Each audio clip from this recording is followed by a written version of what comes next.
Looks like the rain might finally start moving in here as we get into the evening here.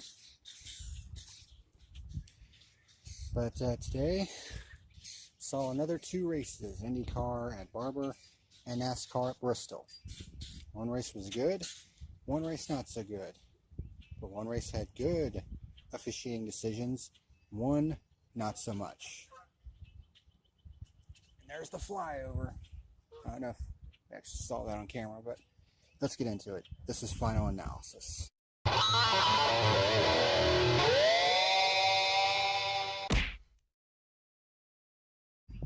What is happening, ladies and germs? This is the PackerMan, and welcome to today's edition of Final Analysis. As the little shitties here are wanting some attention right now, I gotta do a review. Watch out, go. One, cha-cha, cha-cha, kikis. One, on. Today we're going to be reviewing both races that happened today. The Honda Indy Grand Prix of Alabama at Barber Motorsports Park, and the Food City 500 at Bristol for NASCAR. Kind of a mixed bag in a big way today. So, because one race was pretty damn good, but the decisions within that race were kind of On the other hand, the other race was not that good, but the officiating was actually okay. So, before we get into all that, though, there was some news that came out of the NASCAR world that I need to talk about real quick. News broke early this week that Darrell Waltrip was going to be retiring from the Fox announced broadcast booth at the end of Fox's run midway through 2019. Basically felt like it was time for him to step away. And considering the fact that he's been doing it for almost 20 years, I mean, that's one hell of a career in broadcasting after a long driving career. So his impact on the sport has definitely been felt for the better part of half a century, for the most part. And while he certainly has his quirks, there are times when his boogity can get kind of annoying. There's no questioning his impact on the sport as a whole, and I think a lot of people are going to miss him when he does step down after the final Fox race of the year. So, but that was basically the big news coming out of this week. Kind of windy at the moment, so I don't know if you guys can hear me. Hopefully you can, without having wind or passing cars getting in the way. But without further ado, let's get into the racing. First up is the IndyCar race, the Honda Indy Grand Prix of Alabama at Barber Motorsports Park. Try saying that 5 times fast.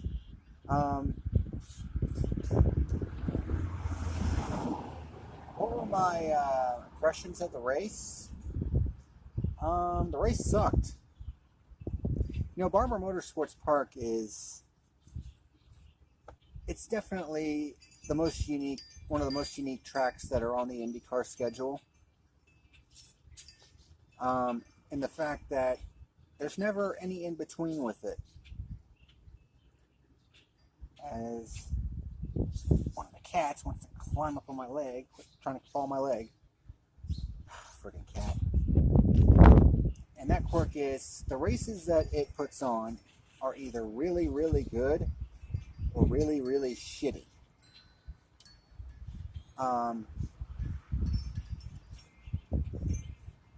2016 and 2017 were definitely races that I would consider really, really good. This one starts blowing.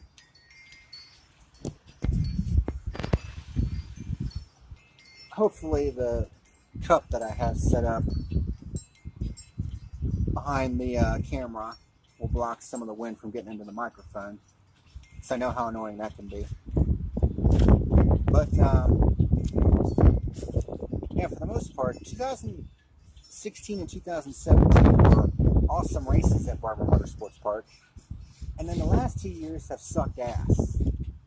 Like last year was absolutely terrible. Got rain delayed to Monday and it was still a shit race. And today was not really that much better.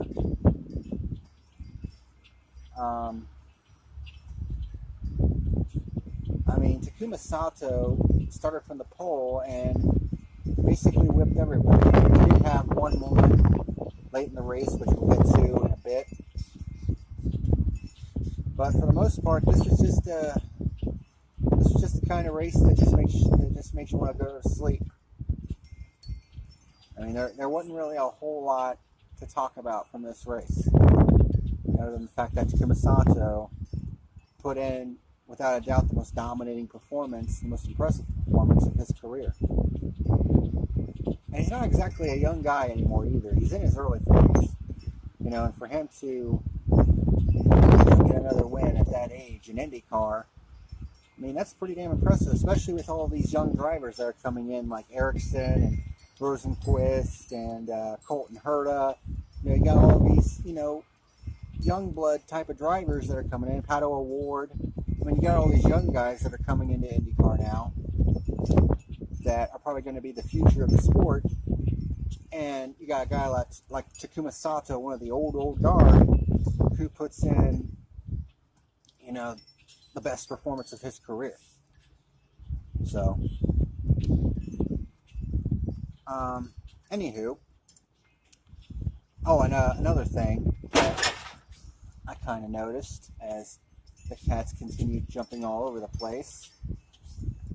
Friggin' animals. We have yet to see a pure lead change in IndyCar this year, which is kind of concerning because we've had 3 races so far in IndyCar this year, and not one of them has been what I would consider good. The closest was probably Coda, but the first half of that race was boring as hell. It heated up in the second half, but not really enough to where I could give it a true thumbs up. At St. Pete, that race was just eh. And then, of course, the power outage during the broadcast certainly didn't help matters. But this race was just, it was a sleeper. There was not really much of interest whatsoever. There was hardly any passing whatsoever, it seemed like. Of course, we said that about Coda, and it turned out there was actually quite a few, but from what I saw on television during the broadcast, there was really not much of note as far as this race is concerned. Not really much in the way of strategy. I mean, some guys were trying to do it on 2 stops and 3 stops and 4 stops, but I mean, for the most part, it just wasn't a good race. And Barber Motorsports Park is known for that. It's either really good or really bad, and this was really bad.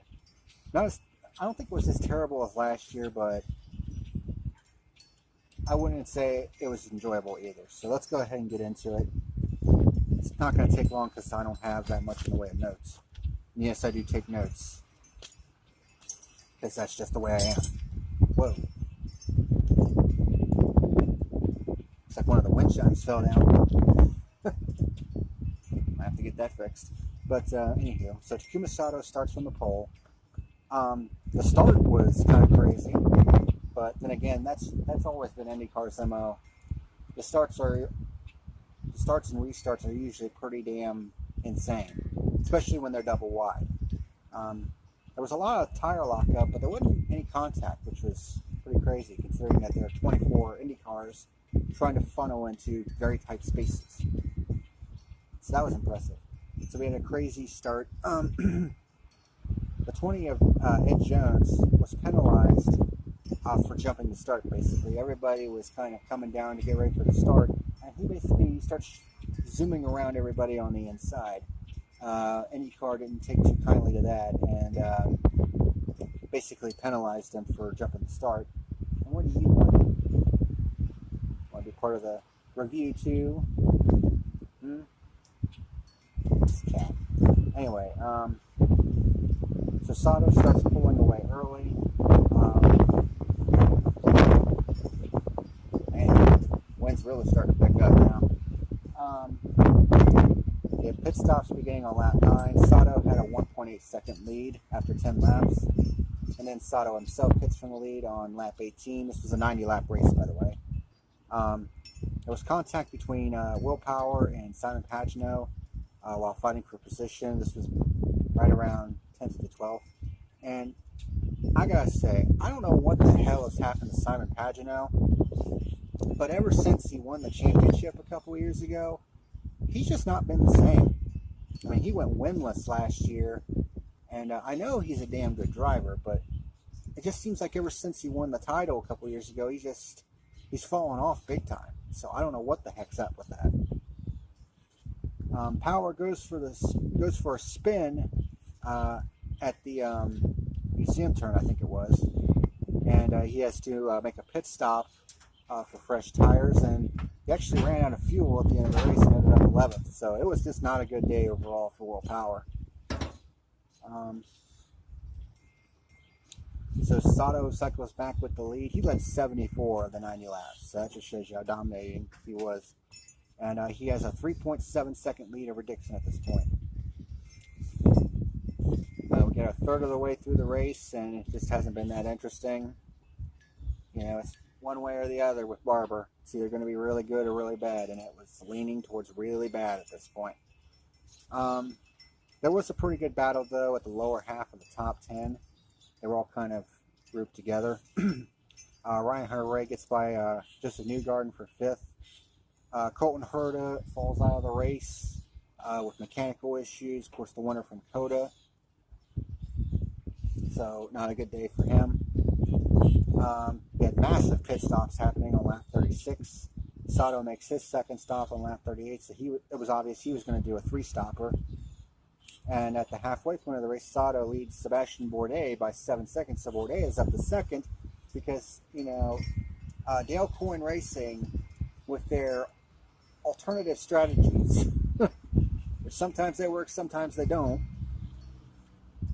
decided that they were only going to pit Bourdais twice in this race. And it actually ended up working out as Bourdais got on the podium. So the battle for the final podium spot at this point was between Dixon, Hinchcliffe, and Alexander Rossi. This is for 3rd position. Can't imagine how Scott Dixon feels about getting another 2nd place finish, which we're getting to in a minute. He's never won at Barber Motorsports Park, but he's been 2nd 6 times, including today. That's gotta be annoying. Coming that close to victory so many times and not ending up in victory lane. And then we get our one and only caution on lap 58. Max Chilton goes into the tire barriers because Graham Rahal had a failure of some sort and came to a stop on the track. And everybody was basically diving for pit road because they thought the caution was going to come out, which it eventually did. But Chilton was put into the tire barriers by Tony Kanaan when they both dove for the pits. And Chilton was basically forced off by Kanaan as they were coming to pit road. So. But IndyCar made an interesting decision here. So even though Rahal's car was stopped on track, they basically allowed everybody to make green flag pit stops, and then they eventually threw the caution flag. I mean, it's a bit risky with Rahal's car stopped on track, but overall I agreed with this decision because, I mean, nobody got caught out and there wasn't going to be like any artificial results coming out of this. So they wanted to kind of even the playing field a little bit, which I agreed with. So I thought that was a good move by IndyCar. And I think it was in response to what happened at Coda. I mean, although there wasn't really much they could do about that because Rosenquist's car was basically stopped at the pit entrance. So nobody could get into the pits regardless. So there wasn't really much they could do about that. But this time they allowed everybody to complete pit stops under green before they did the caution flag. So that was pretty cool. So in my opinion, that was a good decision. And I do rag on IndyCar sometimes about some of the decisions they've made in the past. That's for damn sure. But this one gets a thumbs up for me. So Sato leads on the restart. This one was kind of annoying. Mateus laced. Restarted in between Sato and Dixon. Dixon actually managed to get out ahead of Bourdais on the pit stops. Leist was a lap down at this point, and he should have just gotten out of the way on the restart, but he decided not to. Dixon tried to get around him in it's either turn 3 or turn 5. It's the sharp left-hander, but he couldn't complete the pass. Eventually, the officials waved the blue flag and told him to get the hell out of the way, basically. But by that point, it was pretty much too late. Newgarden gets around Ryan Hunter-Reay for 6th. Sato comes out with a 1.9 second lead over Dixon with 20 laps to go, and it kind of stabilized right there for the remainder of the race. Bourdais starts closing down on Dixon for 2nd, but can't quite get around him. He starts dropping back from him a little bit because he's on the red tires and he lost a little bit of grip in them. So he actually dropped back a little bit and let them cool off so he could try to make one more run at him at the end. And near the end of the race, with less than 5 laps to go, Sato goes dirt tracking and nearly throws away his perfect race in the museum turn and loses a part off of his car.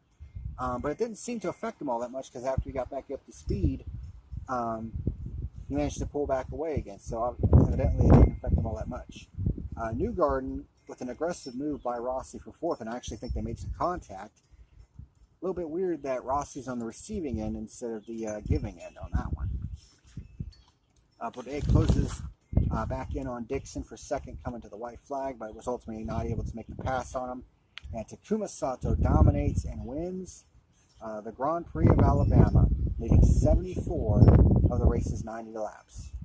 Scott Dixon comes home in 2nd for the 6th time at Barber, and Sebastian Bourdais rounds out the podium. So evidently that only making 2 stops helped Bourdais out, and he gets another podium finish. So dominating win by Sato. It's only the 4th win of his career, which is very surprising. But they've been at 4 different racetracks. He won at Long Beach in 2013, and then he won the Indianapolis 500 in 2017. Won at Portland last year, and wins at Barber Motorsports Park this year. So congratulations to Takuma Sato in his early 40s and still winning races. So, but for the most part, overall, this race was definitely a thumbs down. My final rating for the Grand Prix of Alabama, the Honda Indy Grand Prix of Alabama at Barber Motorsports Park, the best I can give it is a 2.5 out of 10. That's about all I can give it. It was just not interesting to me whatsoever. Let's get a closer shot of my awesome mug. But now that we've gone to the IndyCar review, let's go ahead and get into the Cup Series review of the 2019 Fruit City 500 at Bristol. One of the more unfortunate things that I've noticed is that the spring race at Bristol, it's just not a well-attended event anymore. I mean, it's basically become a forgotten event on the schedule because more emphasis is placed on the night race for obvious reasons. So that's definitely the much better attended event. But it's definitely become very, very noticeable that the spring race, it's just not drawing anymore. I mean, and it's a shame because Bristol used to be the toughest ticket to get on the schedule. Before they decided to go to the variable banking and basically ruin the track, it was extremely difficult to get a ticket at Bristol Motor Speedway. They actually had a 6-year waiting list for tickets at Bristol. That's how difficult it was to get a ticket to a race there. But here we are in 2019, and Bristol can't even give tickets away for the spring race. The night race is still obviously a big thing. But the spring race, it's just not drawing anymore. I mean, when you see massive pockets of empty seats in the grandstands, you know, for a race like Bristol, which has typically got a lot of craziness and shenanigans, like we certainly saw today, it's definitely a cause for concern. And I think it's basically gotten to the point where, as unfortunate as it is, due to attendance issues, I mean, it may be time to move the spring race to a new venue at the end of during the 2021 season. And I might, you know, I would keep it at a short track though. Move, excuse me, move a short track date to another short track. You know what I mean? And after next week, both IndyCar and NASCAR have a week off, so there won't be a review 2 weeks from now. So that would actually be the perfect time to do a video that's not a review for once, but basically what kind of schedule I would like to see, not only for NASCAR in 2021, but for IndyCar next year. Although realistically, this event's probably, the schedule is not going to happen the way I want it to look. But I just figured it would be an interesting discussion piece. Alright, pausing the review for a minute because,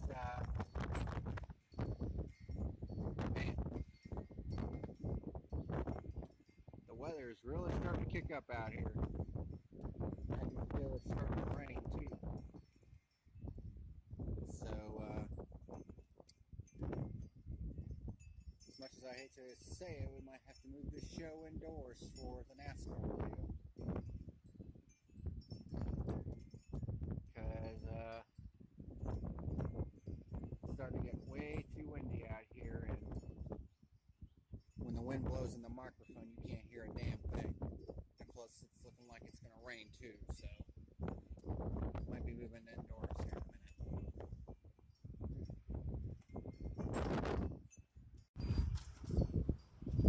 Alright, it looks like the rain is going to pull it off, so let's go ahead and get this over with before it decides to change its mind. So, the 2019 Food City 500 at Bristol. Let's go ahead and get into it. Freaking cars. So, Chase Elliott starts from pole, but the action was fast and furious right from the get-go. First caution came out on lap 2. When Kyle Busch got spun by Ricky Stenhouse on the front stretch. William Byron and Eric Almirola were caught up in a separate incident. And this is one of the big nitpicks I have about the damaged vehicle policy.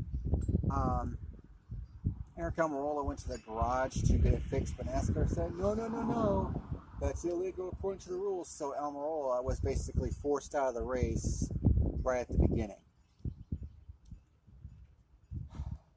I mean, I'll be honest, at the beginning I was a fan of the damaged vehicle policy because it got horrendously damaged vehicles off the track.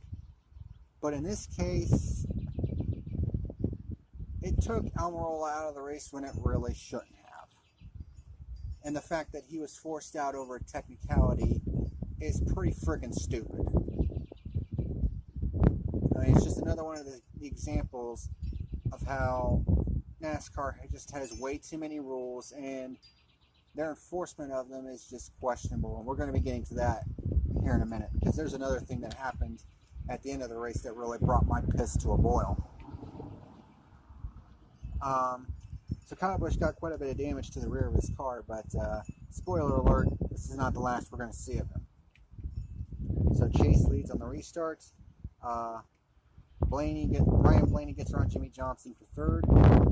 Had some smoke coming out from Ryan Preece's car, and it looked like he lost a tire. So Preece loses a tire and spins on the front stretch, bringing out the second caution of the day on lap 39. Chase Elliott slows to avoid it, gets hit from behind. I forget by who, and Chase gets spun out as well from the lead. So Hamlin stays out and leads on the restart. Eric Jones gets around Hamlin for the lead on lap 48 for our first pure lead change of the day. We had 8 pure lead changes in this race. Probably could have had like 10 or 11 if it were not for the fact that the frickin' caution came out right as a pass for the lead happened. That was annoying. 10 laps later, we had our second pure lead change when Ryan Blaney got around Jones. Logano gets into the back of Jones when Jones is coming down on his way down pit road. Larson gets penalized with an uncontrolled tire while pitting for 4 tires under green. And that's another thing that's really gotten on my nerves, is the uncontrolled tire penalty. I mean, that, as the way they've worded it now, it's got to be one of the stupidest ass rules that NASCAR has ever come up with. I mean, one of the biggest examples of how stupid this rule is was a race last year. I can't remember which one it was, but there were several drivers that were penalized for an uncontrolled tire, even though the tire was sitting in their pit box, even though nobody had a hand on it, wasn't moving anything, it wasn't out of control, yet they were penalized for an uncontrolled tire. Yet Clint Bowyer's crew lost complete control of their tire, went bouncing into another team's pit box, and yet NASCAR's like, oh, that's not an uncontrolled tire. What kind of stupid bullshit is that? I mean, that's just another prime example of how stupid NASCAR's rules are, and just how wildly inconsistent that they enforce them. And they wonder why people rag on them week in and week out about their dumbass officiating. It's a twofold problem is what it is. NASCAR has way too many goddamn rules, and then they're extremely inconsistent when enforcing them. It's bullshit, and it needs to change. It's ridiculous. I mean, it's no wonder people are leaving the sport as it is. I mean, it's not enough that, you know, sometimes the racing isn't that good, but when you have stupid-ass gimmicks and bullshit rules like, you know, some of the rules that we see nowadays, I mean, it's no wonder NASCAR's popularity has plummeted in recent years. You know, and it's pretty evident when, you know, attendance at a track like Bristol can barely reach 30,000 people.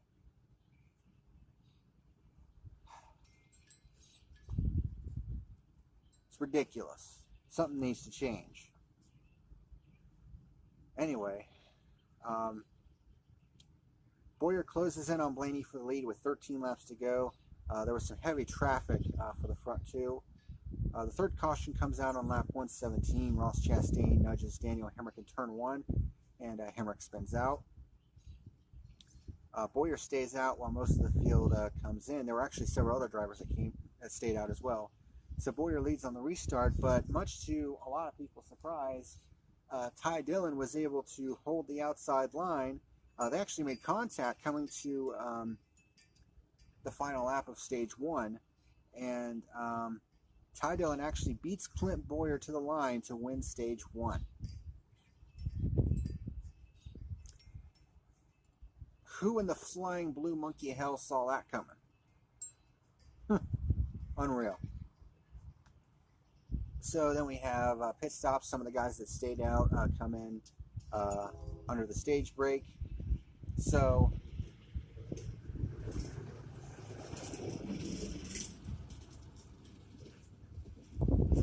I swear that might have been the same freaking truck that just went by here. Okay, whatever. So Keselowski leads the start of stage 2. And the defining theme of 2019 continues in this race. Penske versus Gibbs. And I believe this is the 8th race of 2019. And through 8 races this season, it's been Gibbs and Penske. Those are the only 2 teams that have won any races this year. Not SHR, not Hendrick. None of the other teams have even been close. And that looks like it's going to be the prevailing theme for 2019. Last year, it was the big 3. This year, it's Penske and Gibbs. Logano makes it to the inside of Keselowski for the lead, so we have our third pure lead change of the day on lap 147. That would be the only pure lead change of stage 2. Kyle Busch moves up to third despite no rear end piece. The rear end was pretty much off that car. Truex gets around Blaney for fourth, so Truex starts charging towards the front. Truex begins battling with Keselowski for second, but is almost 4 seconds behind Logano. Chase Elliott at this point is fighting power steering issues. And that's the other thing about this race that made it so crazy. There were so many drivers that were having all kinds of issues. I mean, there were loose wheels galore. I mean, what the hell is going on? Are the pick guns starting to screw up again like they did early last year? Because we're starting to get a lot of loose wheels again. Chase Elliott with power steering issues, cut tires. I mean, this was crazy sauce. Kez begins closing the gap to Logano, and it's now under 1.5 seconds. And then we get our fourth caution on lap 213. Elliott gets into Matt Tifft as Tifft gets loose in turn 4, and coincidentally enough, this gives Chase Elliott the free pass. So everyone comes in for service. Logano wins the race off pit road, and he leads on the restart. Keselowski did not get a good restart at all. Ryan Blaney gets around Truex for second, but it was at this point that Truex actually had a loose wheel and has to pit at the end of the stage, and that pretty much ruined his race. He ended up 2 laps down and was never able to recover from that. And Joey Logano wins stage 2. So everyone comes in for service. Blaney wins the race off pit road this time. Jimmy Johnson and Daniel Suarez were caught speeding on pit road, and Keselowski had to come back down pit road with a loose wheel. So lots of issues during the stage break pit stops.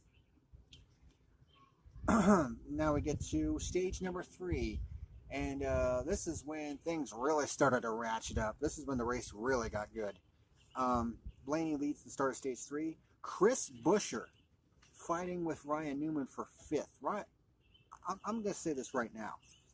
Chris Buescher may be one of the most underrated drivers on the circuit right now, because he is just taking that 37 car to heights that that team hasn't seen. I mean, of course, he won at Pocono, but that was mainly due to the weather, basically. All right. Someone turn the light on for me. Yeah, Chris Buescher, he's definitely one of the most underrated drivers on the circuit right now, because, I mean, he's giving that 37 car good rides right now, and he was giving it a good ride in this race and didn't get the finish that he deserved. So he was up to 5th at this point.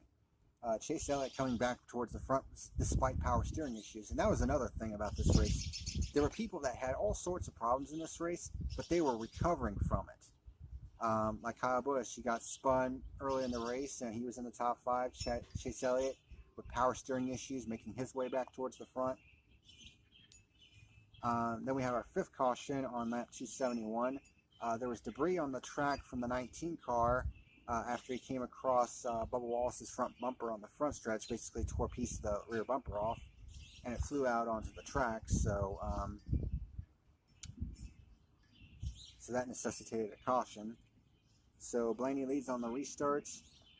Suarez gets penalized for pitting out of the box, and this is yet another case of stupid explanation of a rule. So one of the crewmen was trying to pull a piece of tape off the front of the car, and Suarez was getting ready to leave. One of the crew members pulled a piece of tape off the front of the car, and I guess the front of Suarez's car crossed the line, and because of that, it's considered pitting out of the box, and he got a 1-lap penalty as a result. Am I the only one who thinks that these rules are stupid as shit? I mean, so convoluted, so ticky-tacky. It's just a bunch of convoluted bullshit. Some of these rules are just stupid. I mean, good grief, man. Not only are there way too many rules, but they're inconsistently enforced. You know, and like I said before, NASCAR wonders why it gets so much flack for its stupid-ass rules and its stupid-ass officiating. You know, this is what I was referring to earlier. This race was great. In my opinion, it was probably the best race of the year, but the officiating sucks ass. And the enforcement of their so-called rules sucks ass. Anyway, Elliott begins charging back towards the front.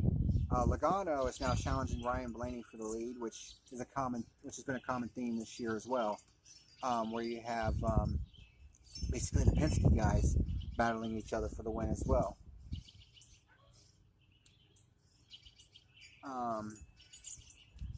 Clint Bowyer also closing in on both Penske cars, and we get one of this actually happened on a couple of occasions in the stage where we had three guys fighting for the lead, and they were all right there together, one high, one in the middle, one low. At times they were all three like side by side. I mean, it was crazy shit.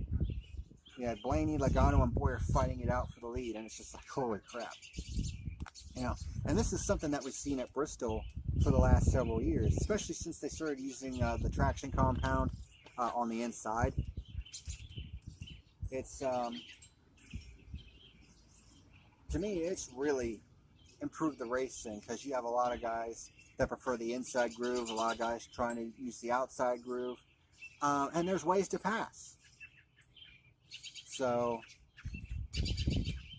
I think it's really improved the racing. I mean, they're trying to get it back to the point where it was before they decided to make the mistake of reconfiguring the track.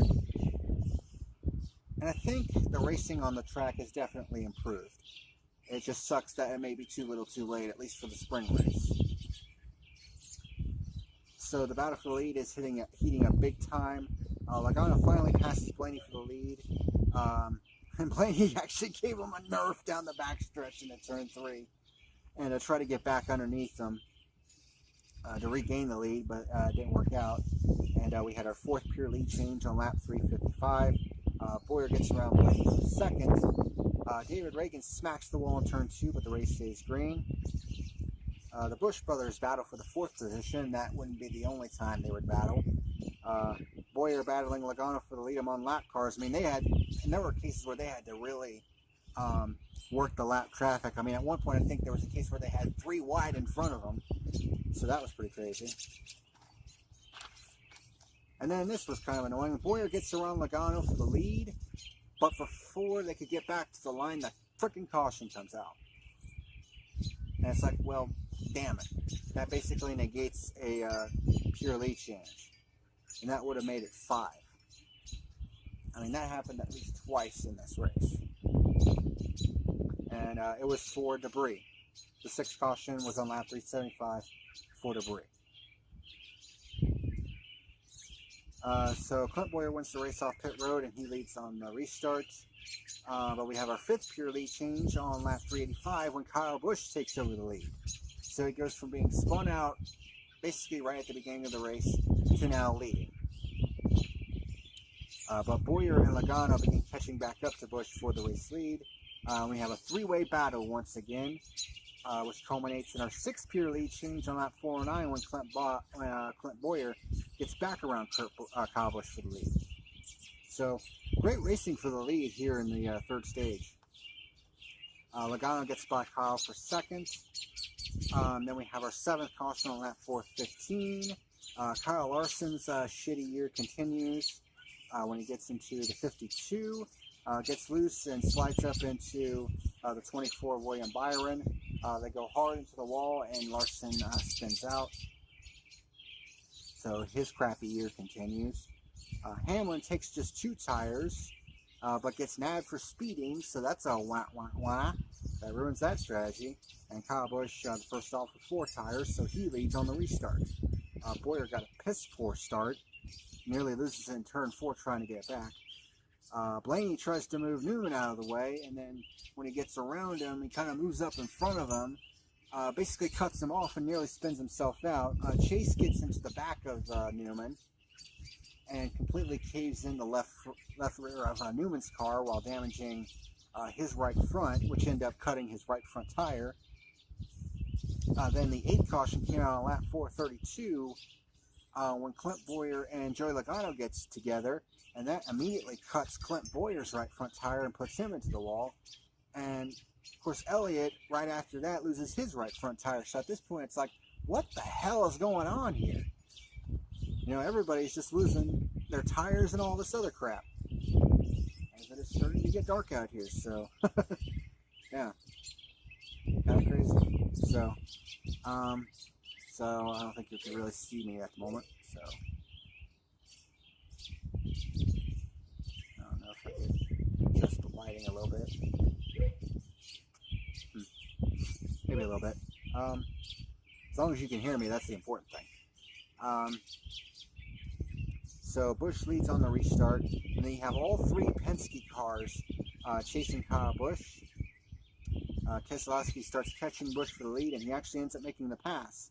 Our 7th pure lead change of the day on lap 445, and it was in and amongst lap cars too. You kind of had to thread the needle to get by a lap car and Kyle Busch. So we have 7 pure lead changes at this point. Logano gets by Busch for second. Busch will get a good launch initially, but it seemed like he didn't have a good long run car. Just to kind of demonstrate the randomness of this race, Chris Buescher and Matt DiBenedetto were fighting for 6th at this point, which is kind of crazy. Kurt Busch starts battling with Ryan Blaney for the 4th position, and then Chris Buescher has to make an unscheduled pit stop, which ruins his top 5 run that he had going on, which was a massive bummer, because I don't think he's gotten quite enough credit, you know, putting that 37 car in positions that he's put it in this year, having, you know, top 10 runs and stuff like that. Logano keeping things close with Keselowski, and we get our 8th pure lead change, our final pure lead change on lap 470 when Logano gets around Keselowski, and you think, well, Logano's home free. Nope. The final caution of the day came out on lap 478 when Kyle Larson gets into the wall in turn 3, probably from a tire problem. And this is where things got interesting.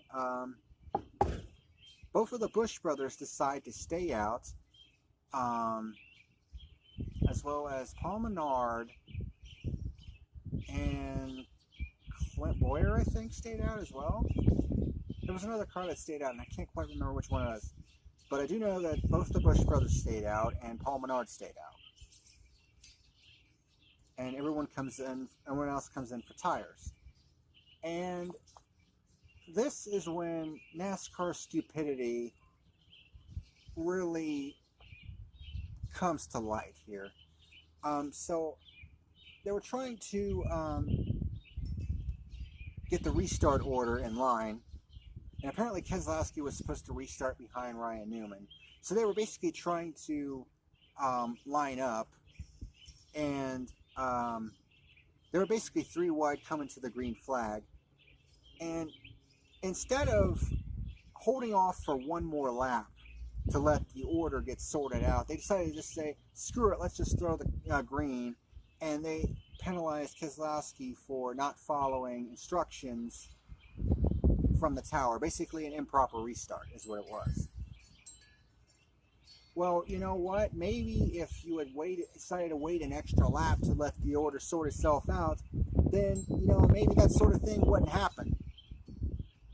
And, you know, Eric Estep, once again, coming back to him, you know, he basically responded to what Brad Keselowski said in the post-race interview, where he said NASCAR has too many rules. And Eric Estep was like, I wholeheartedly disagree. You know, NASCAR has the right amount of rules. It's just that some of the penalties are way too harsh. Huh? Now, I will agree that some of the penalties are stupid, but saying that NASCAR has the right amount of rules, it's like saying that sticking your finger in a light socket will give you laser eyes. Makes no fucking sense.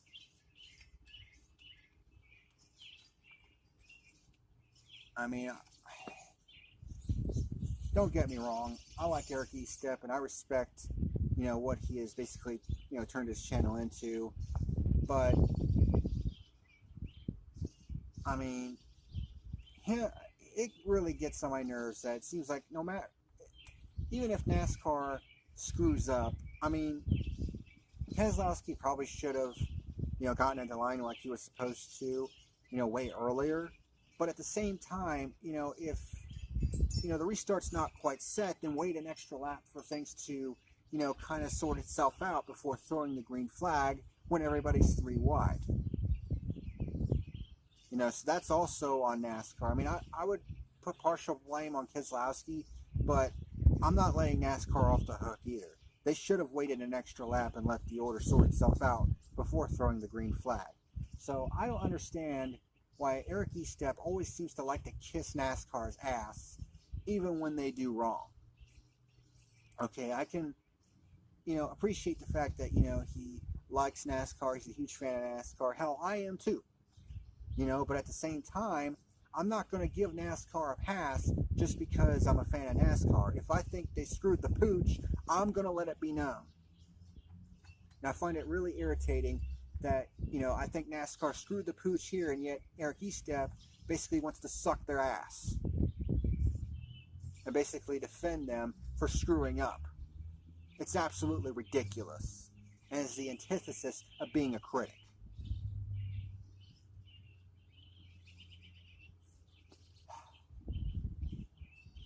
Just had to get that off my chest. Like I said, I like Eric. I really do.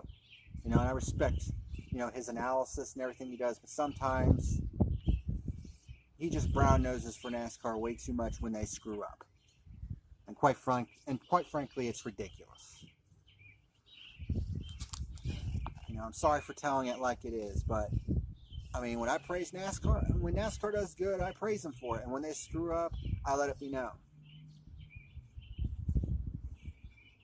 There's no ifs, ands, or buts about it.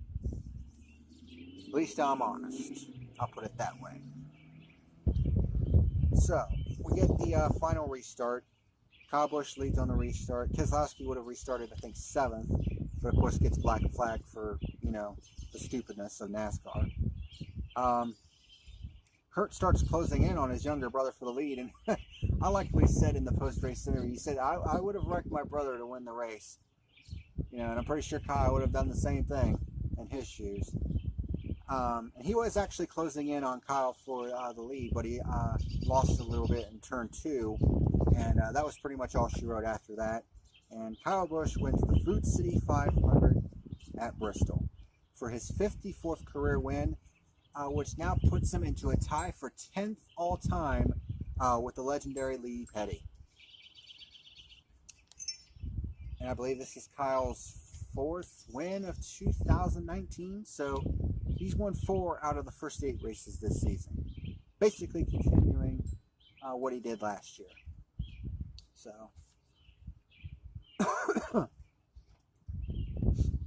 So there's no question that he's definitely going to be the guy to beat this year for the championship. Of course, he should have won the title last year under the old system, but of course the playoffs suck and there's a broken format. So, and it's looking like it's going to be the same case again this year. And the theme continues: Penske versus Gibbs. Of course, you had a Ganassi guy finishing 2nd, but again, it's only been Penske and Gibbs that have won so far this year. So overall, this was a damn good race, easily the best race of the year. But some of the decisions and penalties that NASCAR made during this race really pissed me off, and really made me question, what are these officials up in the booth smoking?